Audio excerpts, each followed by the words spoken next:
Jangan lupa subscribe, like, and share. Bagikan. Yang udah subscribe makasih, yang belum subscribe dong. Ini saya ngingetin. Assalamualaikum warahmatullahi wabarakatuh.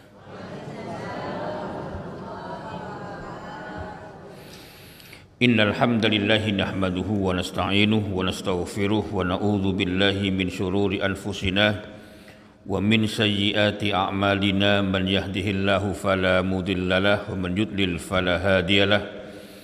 Asyhadu an la ilaha illallah wahdahu la syarikalah wa asyhadu anna Muhammadan abduhu wa rasuluhu la nabiyya ba'dah.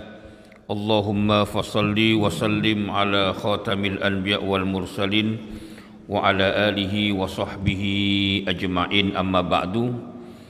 Yang saya hormati dan insya Allah dimuliakan Allah subhanahu wa ta'ala, Bapak Ibu sekalian, mudah-mudahan kita semuanya sehat walafiat, mendapatkan rahmat dan barakah dari Allah subhanahu wa ta'ala. Sebelum kita mulai, kita buka dengan baca basmalah. Bismillahirrahmanirrahim. Mohon diperhatikan, didengar dengan seksama praktek yang akan saya sampaikan. Ketika penghulu KUA itu mengadakan ijab qabul, ada kata-kata begini: aku nikahkan dan kawinkan engkau dengan Fatma binti Margaret. Margaret itu perempuan. Lah kalau saya bilang Sri Dewi kan ada ibu-ibu. Enggak apa-apa. Oh, ini perempuan. Nah, justru ini yang menjadi bahasan kita gitu. Udah, saya pinjam nama ibu. Siapa nama ibu? Boleh pinjam nama? Ikhlas. Margaret. Ya. Ya Fulan bin Fulan, aku nikahkan dan kawinkan engkau dengan Sri binti Dewi dengan mas kawin, seperangkat alat sholat dan uang tunai senilai 10 juta dibayar tunai. Tolong diperhatikan mana kejanggalannya.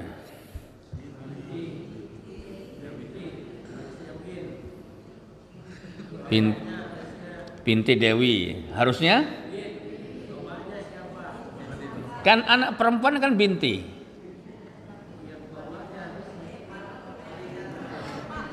Iya, ya, itu masalahnya. Itu masalahnya di situ. Ya, itu masalahnya seperti itu. Makanya tadi di Grand Wisata saya sampaikan, padahal saya niatnya nggak menyampaikan ini di sini, menyampaikannya tentang mulia dengan mendengarkan azan. Ini tiba-tiba ingin samalah gitu dengan di Grand Wis. Ini yang pertama. Yang kedua, praktek yang kedua dari awal begini.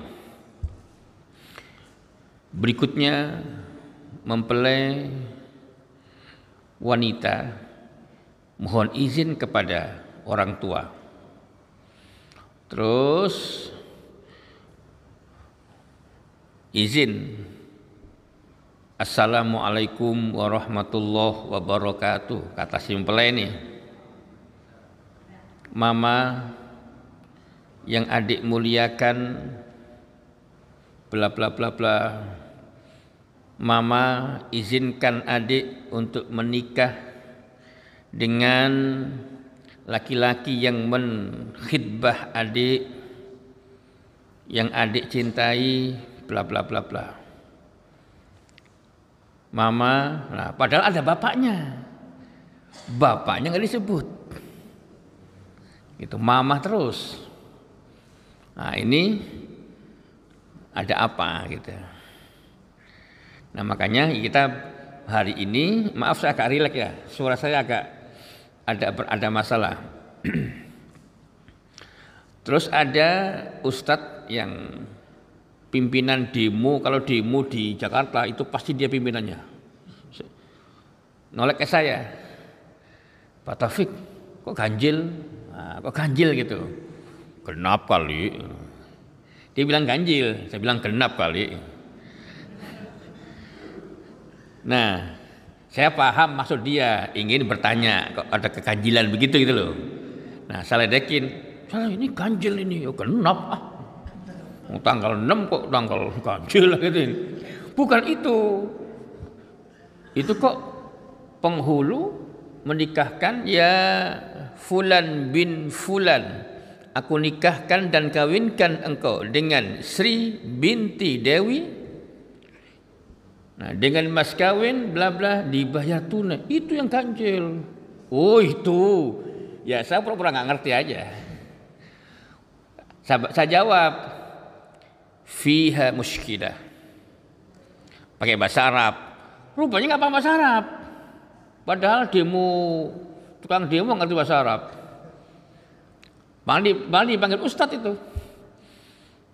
Akhirnya karena dia tahu Taufik ini tukang protes kalau ada akad nikah nggak sah.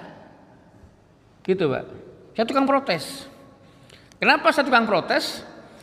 Karena satu, saya hadir. Kehadiran saya diminta untuk memberikan nasihat perkawinan. Otomatis hadir.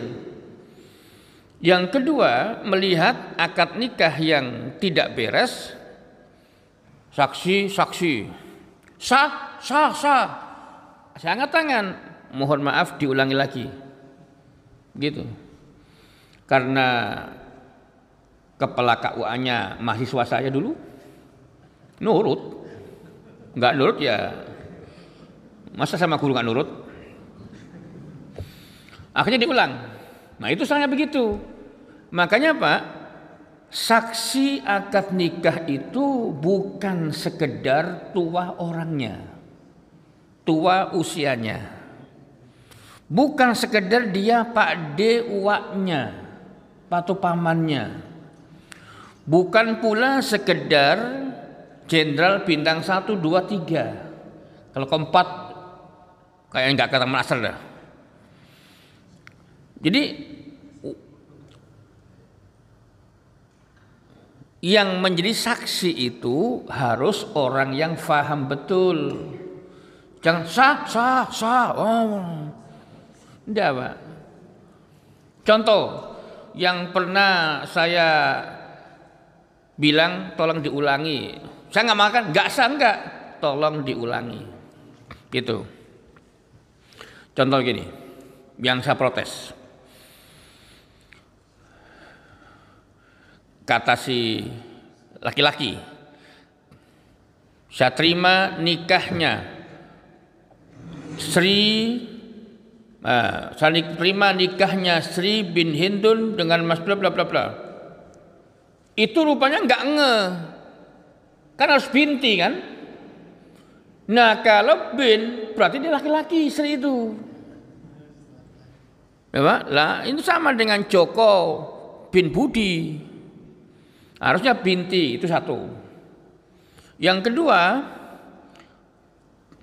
pernah juga saya protes juga, saya tegur di forum yang resmi begitu, diliput lagi.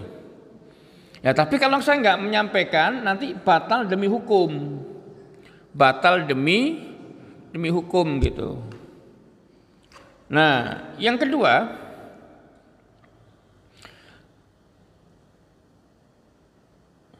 saya terima nikah dan kawinnya Sri bin Budi Setioso binti Budi Setioso. Saya tahu anak perempuan ini bapak kandungnya bukan Budi Setioso. Anak kandungnya adalah Adi Purwanto. Gitu. Ya, cuman tahunya anak laki-laki ini calon mempelai apa? Laki-laki ini tahunya papanya adalah Pak, ini nama samaran ya, Pak Edi. Padahal bapaknya bukan Pak Edi, bapak kandungnya Pak Budi gitu loh. Cuman karena diadopsi dari kecil, lahir dari usia 7 minggu, anak ini diadopsi gitu loh Pak. Kemudian taunya papanya adalah Pak Budi, bukan Pak Edi gitu. Saya protes, mohon maaf diulang, walinya binnya salah, bintinya salah. Padahal KUA sudah betul, jadi KUA sudah betul KUA-nya, gitu loh. KUA sudah betul, aku nikah, aku nikahkan dan kawinkan engkau dengan Sri binti Edi Sudarsono yang walinya telah berwakil kepadaku, sudah betul KUA-nya sebagai taukil wakil gitu. Cuman saya tidak menyalahkan sepenuhnya mempelai laki-laki, karena yang ia tahu papanya adalah Pak Budi gitu. Karena manggil Pak, Mas siapa papamu? Sayang, papaku namanya Budi, padahal Pak Edi adalah.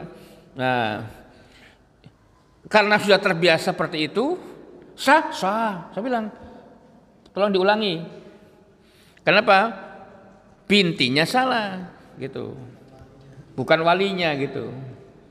Nah, ini persoalan, Pak. Nah, yang seperti ini kan remeh. Makanya yang jadi saksi itu harus betul-betul kita pilih orang yang tua tapi ngerti. Tokoh masyarakat yang faham gitu. Bukan sekedar tokoh gitu. Baik. Yang kedua, tadi contoh. Bagaimana ketika A, B pacaran. A, B pacaran, A perempuan, B laki-laki misalnya. Terus zina hamil. Pas hamil, pacar laki-laki si B ini kabur. Dinikahi oleh Taufik. Itu ya, nama saja sudah. Daripada nama Pak Faid kan nggak enak saya. Ya datang Taufik begitu. Gitu. Jadi hamilnya sudah 4 bulan, 5 bulan, Taufik datang jadi juru selamat. Ya, jadi pahlawan, Anumerta. Nah, boleh nggak gitu? Boleh nggak? Boleh. Oh, nggak boleh, ya. Nggak boleh, Bu. Ya, nggak boleh. Yang kedua, yang menikahi adalah yang menghamilinya. Jadi muda-mudi ini pacaran, terus hamil, kemudian melangsungkan akad nikah. Nah, untuk yang kedua ini, jumhur ulama sepakat kebolehannya, sahnya. Jadi jumhur ulama sepakat bahwa wanita hamil menikah dengan laki-laki yang menghamilinya itu sepakat jumhur ulama boleh dan sah. Gitu. Yang berbeda adalah nanti status anaknya. Gitu. Jadi statusnya yang berbeda. Nikahnya boleh. Pendapat jumhur ulama sahabat misalnya sahabat Ali bin Abi Thalib, sahabat Abdullah ibnu Abbas, ahli tafsirnya para sahabat, Abdullah ibnu Umar, ahli fikihnya para sahabat, Jabir bin Abdullah, pakar hadisnya para sahabat, dan kalangan tabi'in yang lain. Itu dalam kitab Nailul Awtar juz 4 halaman 282 mengatakan bahwa para ulama sepakat.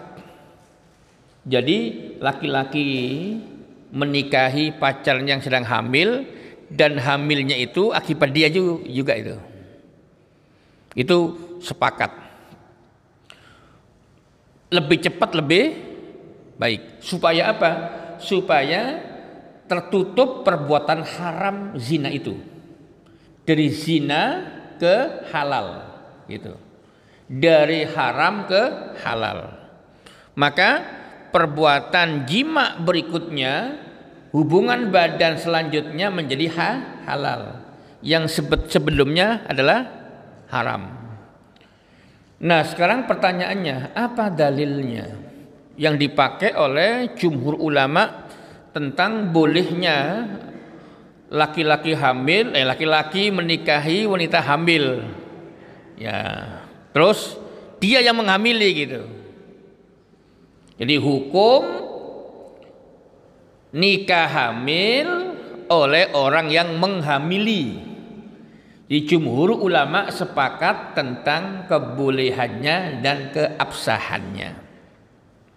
Dalilnya yang pertama surah An-Nur surah ke-24 ayat 3 yang berbunyi, Az-zani la yankihu illa zaniyatan, Az-zani la yankihu illa zaniyah.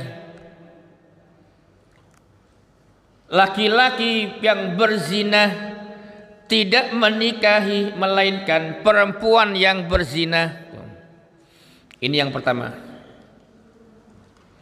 Yang kedua, hadis Nabi yang terdapat dalam kitab Sunan Abi Dawud nomor hadis 2052 yang berbunyi, la yankihu zanil majludu illa mislah. Bahwa laki-laki pelaku zina yang dihukum jilid tidak akan menikah kecuali dengan yang serupa wanita pelaku zina itu. Nah, kemudian yang ketiga, hadis Ibnu Majah nomor hadis 2015 yang berbunyi, la yuharrimul haramul halala. Sesuatu yang haram itu tidak mengharamkan yang halal. Saya ulangi lagi. Sesuatu yang haram, zina itu haram, tidak menyebabkan haramnya perbuatan halal, yaitu nikah. Perbuatan zina tidak bisa menghalangi perbuatan halal, yaitu nikah gitu. Itu maksudnya seperti itu. Sehingga dari dua hadis yang saya sebutkan tadi dan satu ayat An-Nur tadi itu dijadikan patokan hukum dalil oleh para ulama jumhur bolehnya laki-laki perempuan menikah yang wanitanya hamil duluan oleh laki-laki yang menikahinya itu. Hanya nanti status anaknya, ini yang perlu dicatat. Tadi di Grand Wisata ada banyak pertanyaan. Sampai ada yang sampai menangis, meneteskan air mata. Gitu. Ceritanya begini, saya ngisi ceramah Ramadan, kuliah kultum ya, kultum Ramadan di Al-Azhar di Al-Azhar dikasih judul Hikmah Puasa. Saya telepon TKM, saya ganti judul ya. Hikmah puasa sudah banyak, yang menyampaikan sudah saya abrek gitu. Saya pilih yang lain aja. Apa Kiai? Nikah Hamdan. Nikah Hamdan apa itu? Nikah hamil duluan. Nah Pak, dari Kulpang, bukan Kultum, 7 menit ini Kulpang, kuliah panjang. Di Ramadan itu akhirnya ada 2 orang, yang satu dokter, yang kedua seorang manajer di sebuah perusahaan asing. Minta ketemu di Galaksi. Terus yang Pak dokter begini, Pak Taufik, saya alhamdulillah tadi malam ikut kuliah taraweh di Al-Azhar. Saya menangis bukan karena terharu melihat Pak Taufik, bukan. Tapi ini kejadian di keluarga saya. Kenapa Pak Dokter? Saya punya anak angkat. Jadi anak angkat ini ya saya ciumi dari kecil sampai umur 24 tahun. Boleh.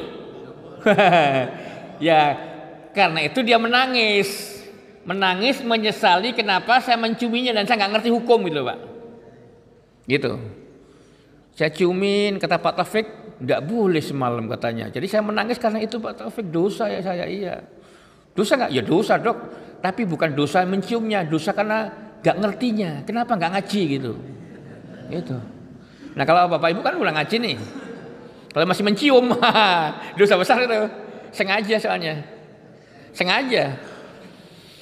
Dicium dari usia kecil karena diambil anak itu usia 7 hari di Rumah Sakit Cipto Mangunkusumo.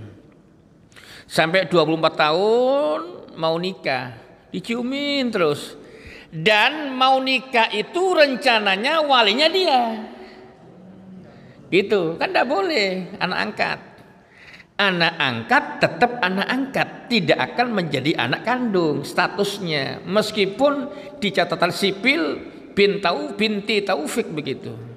Tetap anak angkat ya harus bintikan kepada bapak aslinya. Gitu. Haram hukumnya membintikan anak angkat ke kita yang mengadopsi, haram. Tegas para ulama sepakat begitu. Sampai Nabi diberikan ayat Al-Quran surah Al-Ahzab, ma kana Muhammadun aba ahadim min rijalikum walakin Rasulullah wa khataman nabiyyin. Ayat ini mengubah status anak angkat yang dulu anak angkat itu adalah dinasabkan kepada bapak angkat, mendapatkan hak waris dan bisa menjadi wali. Nah, setelah ayat ini turun, langsung dirubah oleh Allah dengan kasus hukum yang ada pada keluarga Rasulullah sendiri. Yaitu Nabi punya anak angkat namanya Zaid. Gitu Pak. Mohon dibuka, ayo silakan. Surah Al-Ahzab. Surah ke-33. Silakan dibuka. Ayat 40. Ma kana Muhammadun aba ahadim min rijalikum walakin Rasulullah wa khataman nabiyyin wa kana Allahu bikulli syai'in alima. Silakan mau dibacanya. Artinya saja.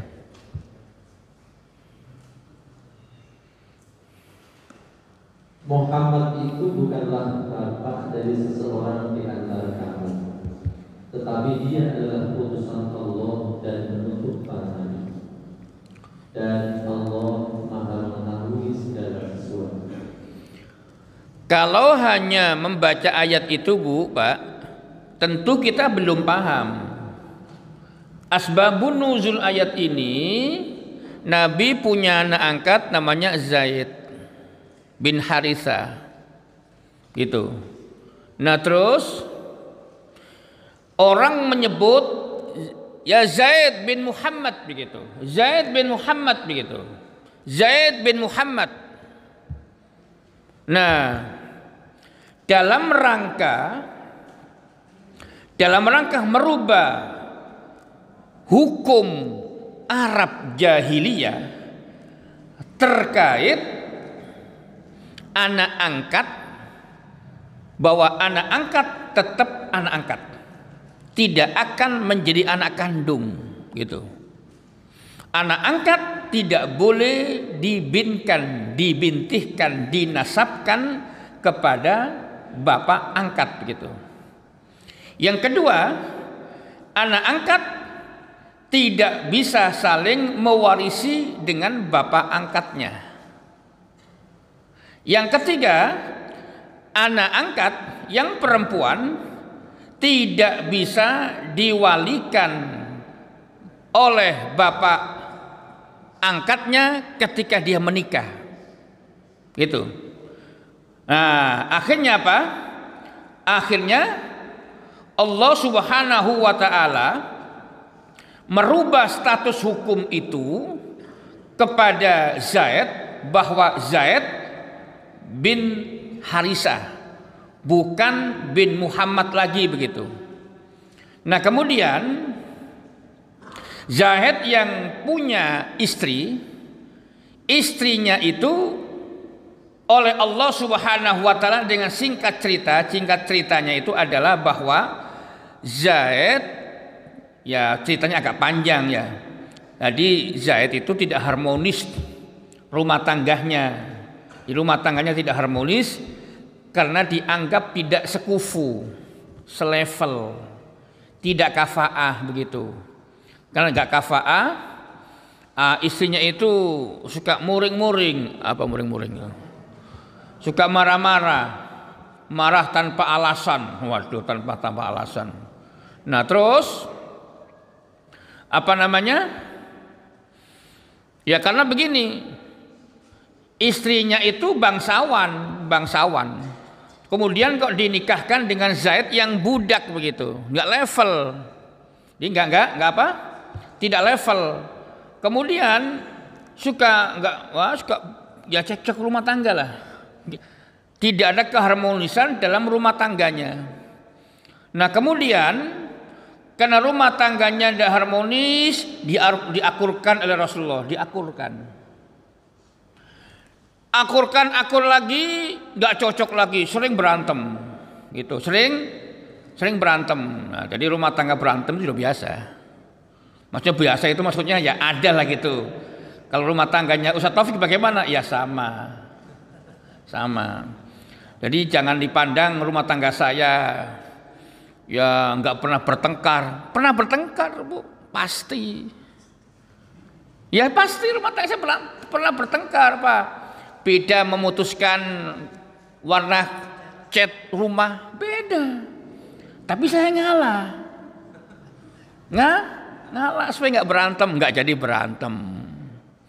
Beda milih warna keramik dapur, beda. Ya tapi yang masak dia, masak saya yang ya saya ngalah lagi. Ngalah supaya apa? Supaya berantemnya berhenti, gitu kan? Itu. Saya selalu mengalah dalam hal-hal yang seperti itu. Nah ini nggak mau ngalah ini isinya nih. Jadi Zaid bin Haritha itu akhirnya karena merasa nggak level dengan sang suami, Zainab ini pokoknya minta cerai. Singkat cerita diadukan ke Rasulullah, kemudian diceraikanlah melalui wahyu. Nah, setelah cerai, mantan istri Zaid ini diperintahkan oleh Allah dinikahi Rasulullah. Jadi mantan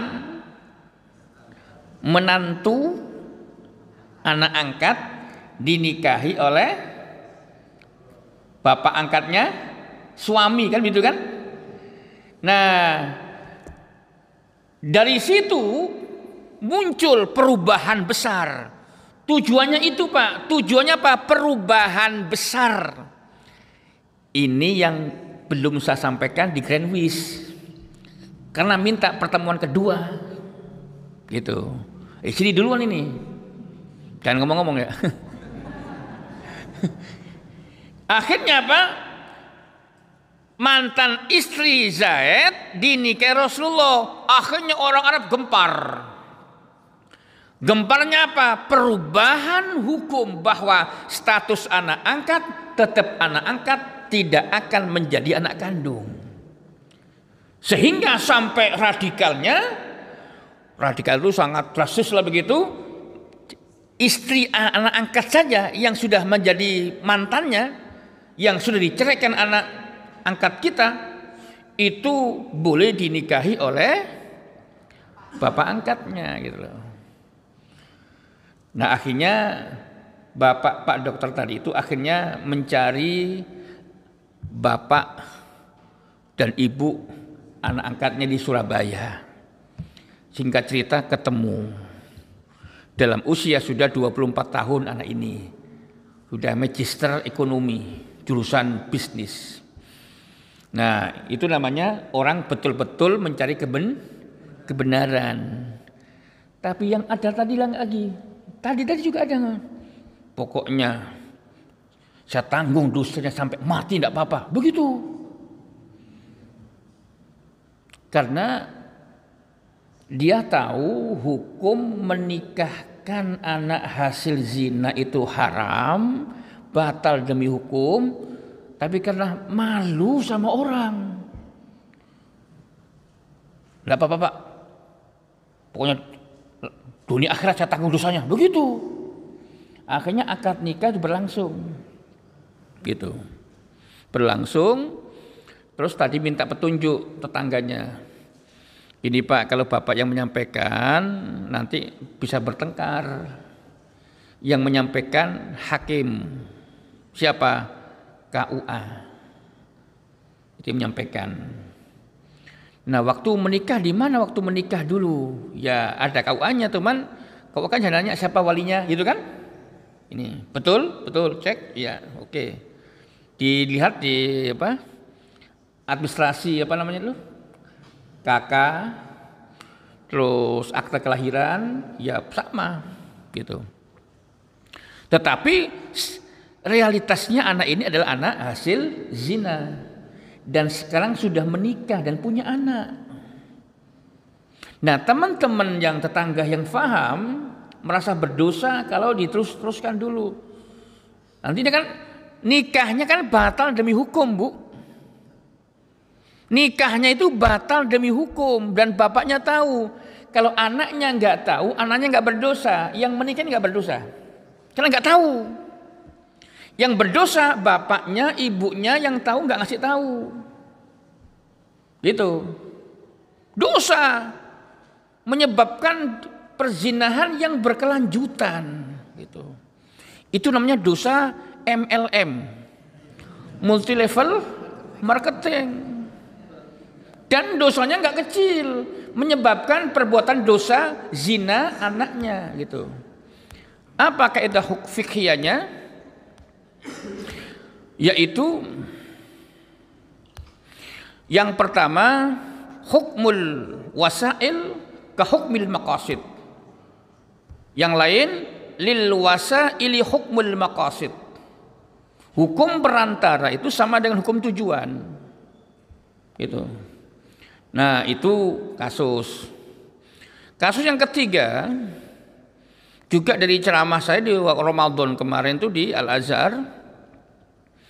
Anak ini tahun 70 Bapak ibu ini tahun 79 menikah di Malang, Jawa Timur. Setelah mendengar ceramah saya di Al-Azhar, yang juga ikut pas kebetulan tarawih di situ, pengen ketemu juga. Pak Taufik, waktu saya menikah dengan istri, yang menjadi wali adalah bapak sambung istri saya. Maksudnya? Jadi suami mama istri itu wafat. Terus pasca melahirkan dapat 2 minggu, mama nikah dengan papa yang sekarang ini. Papa tirinya istri saya. Nah, waktu akad nikah yang menjadi wali adalah papa ini. Sementara istri saya punya adik kandung laki-laki dan kakak laki-laki kandung. Saat itu pula pernikahannya batal demi hukum. Saat itu. Terus bagaimana Pak Ustadz? Ya jangan satu rumah. Jangan satu kamar minimal. Jaga. Jangan saya berhubungan badan. Anak yang pertama sudah kuliah semester 2. Anak kedua SMA kelas 2. Sudah punya anak 2. Baru paham ternyata akad nikahnya dulu batal demi hukum. Lagi-lagi karena nggak pernah ngaji. Inilah pentingnya ilmu. Makanya Nabi mengatakan thalabul ilmi fariidatun, bukan wajibun. Apa bedanya wajibun dengan fariidah? Bedanya dalam ilmu balaghah, isim fa'il yang faridun dengan faridun, kalau wajibun wajib ya sekedarnya wajib saja. Tapi kalau wajibun fariidatun lil mubalaghah, lit ta'kid, lil mubalaghati wat ta'kid, untuk menguatkan, menyangatkan bahwa nuntut ilmu itu betul-betul wajib gitu loh. Wajibnya itu udah sama dengan alimun. Kalau Allah alimun gitu. Jadi kalau Allah alimun, maha mengetahui. Sami'un, mendengar, maha mendengar, sami'un gitu. Qadirun, berkuasa, mampu, qadirun, maha kuasa gitu. Sama dengan faul, ghafur, syakir, syakur gitu. Nah, ini seperti itu. Akhirnya nikah lagi dan wajib nikah lagi dengan wali kakak kandungnya gitu. Nah, baik, lanjut. Terus bagaimana jika wanita hamil akibat zina ini yang menghamili kabur, datang Taufik menikahi gitu, karena iming-imingnya Pajero yang baru misalnya. Ini misal. Nah, mau nggak saya? Sebetulnya mau. Cuman ya masa lah gitu Taufik begitu. Tapi ada yang mau, Bu. Ada yang mau. Gitu, ada yang mau. Saya nggak nyebut nama. Yang jelas bukan di Kabupaten Bekasi. Ada di Kota Bekasi ada gitu. Di Kota Bekasi ada. Dan saya tahu orangnya gitu. Ya. Baik. Nah, terkait hamilnya dengan B, nikahnya dengan C. Para ulama fikih terbagi menjadi 3. Ya, 3. Yang pertama, Imam Malik dan Imam Ahmad bin Hanbal, bahwa wanita hamil akibat zina tidak boleh dinikahi oleh laki-laki yang tidak menzinainya, haram. Ini ekstrim yang ini mah. Tidak boleh. Taufik tidak boleh. Mundur, ulang. Cantik Ustadz, sayang. Ya meskipun cantik, sabar nunggu anaknya lahir. Apa dalilnya? Nah, ini dalil sekarang. Dalilnya surah At-Tolak ayat 4. Mohon dibuka dan dibaca artinya. At-Tolak ayat 4. Surah ke-65 ayat 4. Wa ulatul ahmali ajalahunna an yadh'na hamlahun. Silakan sudah dibaca artinya. Dari depan sampai belakang itu silakan dibaca semuanya artinya.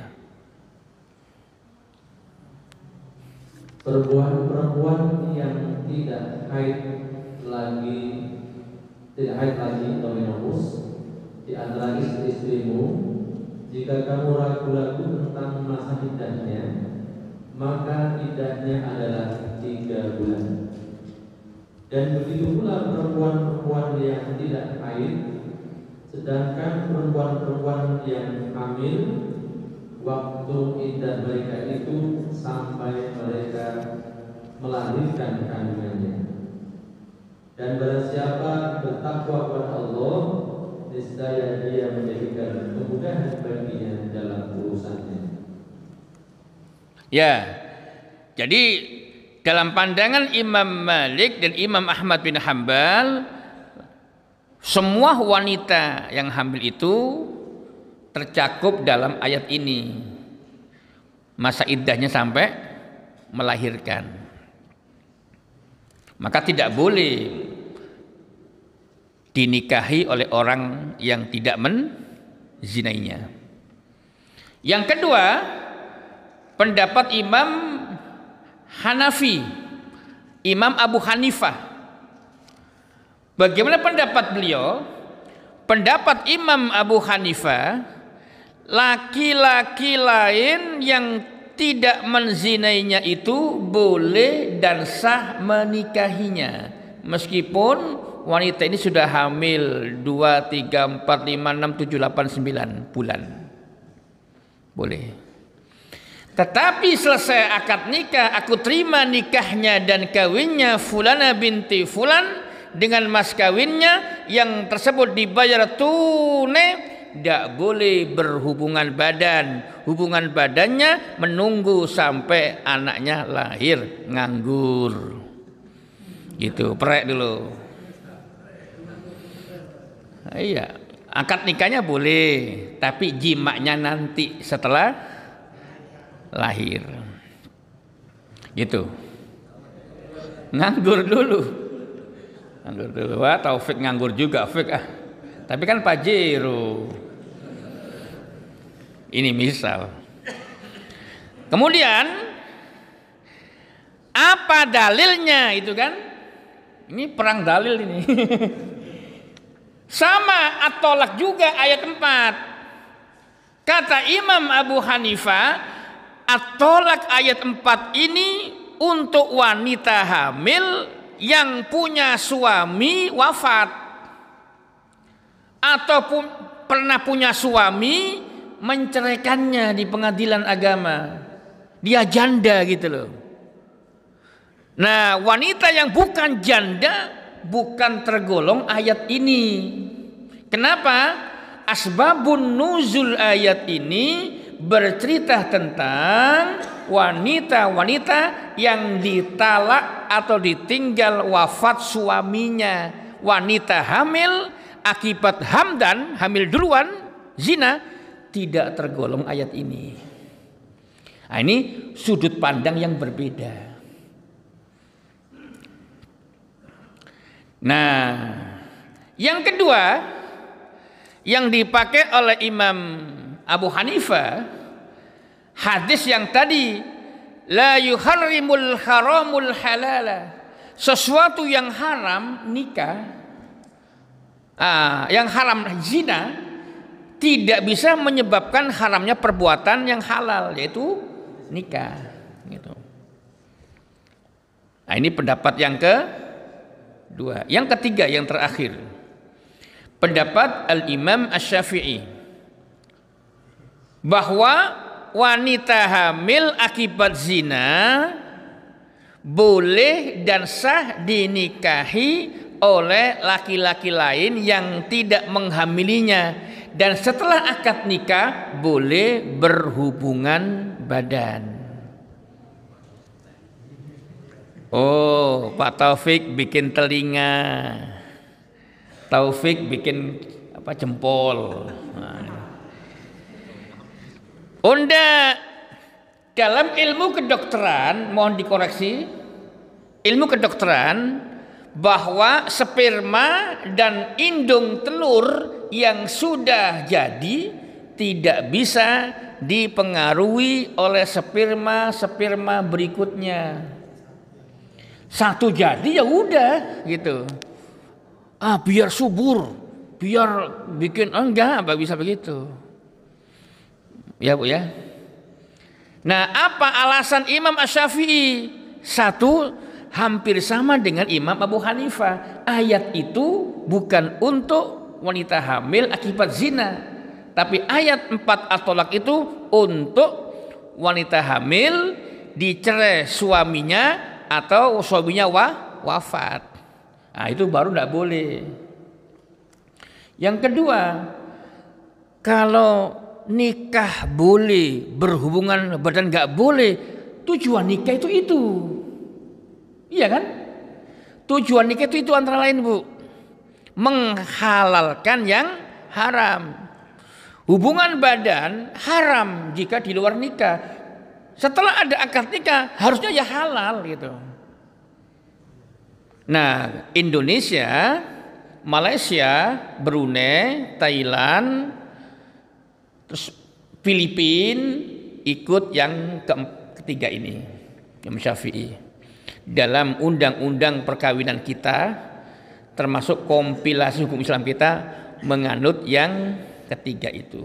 Jadi boleh nikah dan boleh berhubungan badan. Hanya anaknya nanti ketika lahir tidak bisa dinasabkan kepada laki-laki yang menikahi ibunya.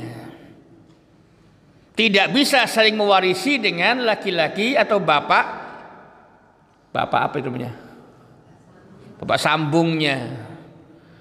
Apalagi pas akad nikah, bapak yang menikahi ibunya itu tidak bisa menjadi wali nikah atas pernikahannya nanti gitu. Nah, makanya ini jangan sampai terjadi di keluarga kita. Mudah-mudahan ya. Ini kan menunjukkan kemerosotan akhlak, dekadensi moral. Tapi juga ada moralnya bagus. Maksudnya bagus itu ya tidak korupsi, tidak berzina, tapi membohongin istri. Ya, ada begitu. Tapi bukan laki-laki di sini, Bu. Di sini soleh semua insya Allah. Yakinlah. Ini wajah-wajah suami ahli surga bersama istrinya insya Allah. Contoh yang pernah saya sampaikan dulu, mahasiswa di Universitas Trisakti itu menikah antar mahasiswa, dan ketika punya anak 2 baru tahu kalau istrinya adik sebapaknya, laki-lakinya adalah kakak sebapaknya. Itu. Dan diketahui bahwa dia adalah kakak adik setelah punya anak 2. Itu Lampung sama Jakarta.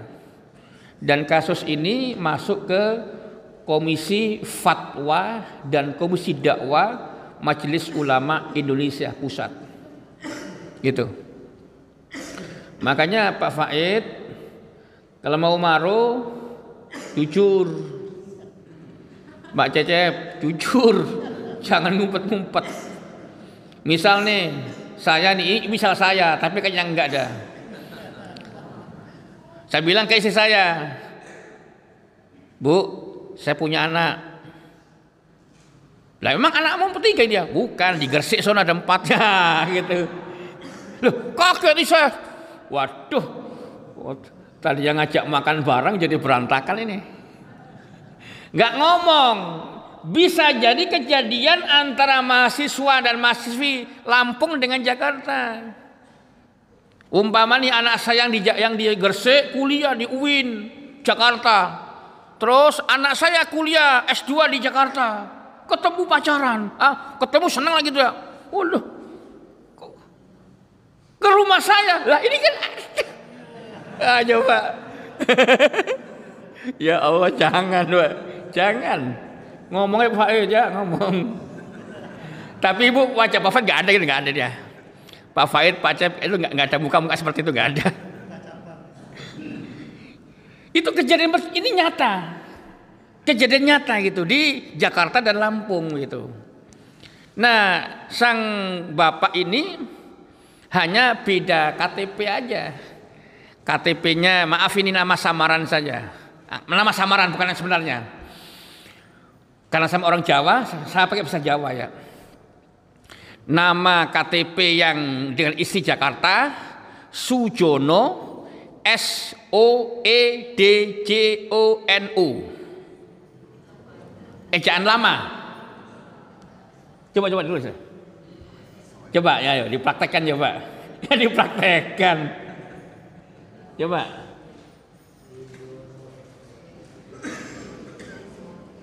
Ya, dipraktekkan. Sujono ejaan lama.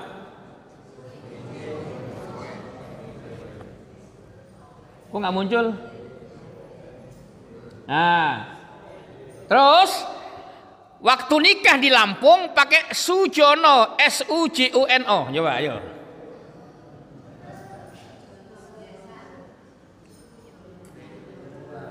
Beda kan? Beda. Kata istrinya, Mas, papa kita hampir sama namanya. Begitu.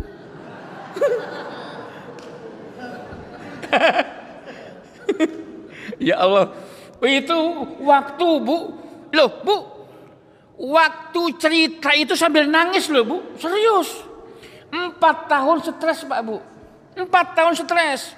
Untung cuma 4 tahun, coba kalau 40 tahun. Iya. Soalnya Pak Faid ada yang stres 40 tahun.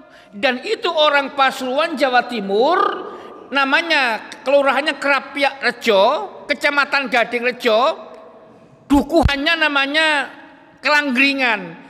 RTW saya lupa. Ya, yang namanya penelitian begitu kan, RTW saya lupa RTW. Tapi yang jelas dukuh Kelanggringan, kelurahan Krapyak Rejo, kecamatan Gading Rejo, Kota Mati Pasuruan. 40 tahun stres. Sekarang sudah berumur di atas 60. Gara-gara seperti itu. Ini untung cuma 4 tahun. Dan sudah punya anak itu. Jadi anak perempuan ikut nama yang bawah, Sujono. Anak laki-laki yang ibu mama Jakarta yang atas. Kata dia sambil cerita sambil nangis, Mas, papa kita namanya hampir sama ya. Panggilannya sama tapi tulisnya beda gitu. Terus papa yang di Jakarta pakai haji, coba kata. Apalagi itu ada hanya kan beda. Kalau papa Mas sudah haji, papaku belum gitu. Itu kan beda kan? Iya. Terus fotonya beda juga. Foto yang di Jakarta kumisnya tebel, yang di Lampung kumisnya dihilangin. Dengan potongnya berbeda begitu. Itu laki-laki luar biasa itu. Maksudnya luar biasa pinternya. Ya, tapi di sini pinter soleh di sini mah. Gitu ya Bu ya. Baik, barangkali itu ya. Mohon maaf saya nggak bisa melanjutkan. Tadi saya sudah ngomong ke teman-teman di KM, saya ada perlu.